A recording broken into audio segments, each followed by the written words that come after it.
ধার দেনা করে ব্যক্তিগত গাড়ি কিনছে, অন্যরা মোটরসাইকেলে, ride sharing, autorickshaw, easy bike, Tata ওভারের মতো ছোট ছোট যানবাহনে স্বাচ্ছন্দ্যে যাতায়াতের দিকে ঝুঁকছে।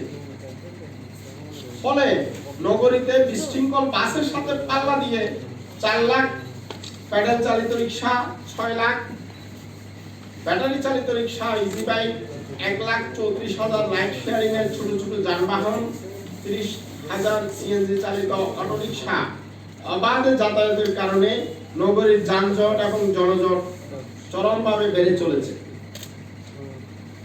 অন্যদিকে এসব যানবাহন নিয়ন্ত্রণে ট্রাফিক ব্যবস্থা এখনো সেকেলে পদ্ধতিতে রয়েছে।